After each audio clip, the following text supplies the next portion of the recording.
बराए आलमगीर से खबर आपको देंगे। चौधरी खुर्रम शहजाद की रिपोर्ट के मुताबिक चेयरपर्सन वजीर आला पंजाब डायरेक्टोरेट बराए evaluation feedback inspection and monitoring brigadier Babar Alauddin ने डिप्टी कमिश्नर सफदर हुसैन विर्क के हमरा Gujrat chamber of commerce and industry का दौरा किया, जहां उन्होंने ज्वेलरी एक्सपो और ड्राइविंग टेस्ट सेंटर का इफ्तिताह किया।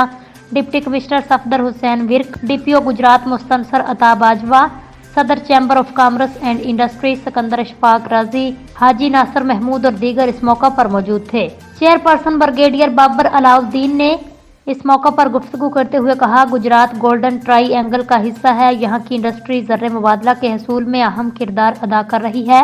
गुजरात की ताजर बरादरी मेहनत और लगन से काम कर रही है। अवामी फलाह बहबूद के मनसूबों में भी बढ़ चढ़ कर हिस्सा ले रही है।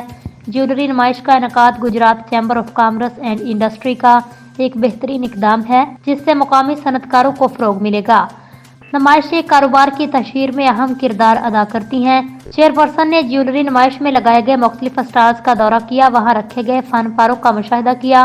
कबल अज़ीं उन्होंने Gujarat chamber of commerce and industry में ड्राइविंग टेस्ट सेंटर का इफ्तिताह किया और कहा, इस सेंटर के क़याम से गुजरात चैम्बर ऑफ कॉमर्स के मेंबरान और कारोबारी हजरात को ड्राइविंग लाइसेंस के हसूल में आसानी होगी। बाद अज़ा उन्होंने Gujarat chamber of commerce and industry में कारोबारी अफराद के मसाइल सुने और उनके हल के लिए अमली इक़दामात का इरादा किया।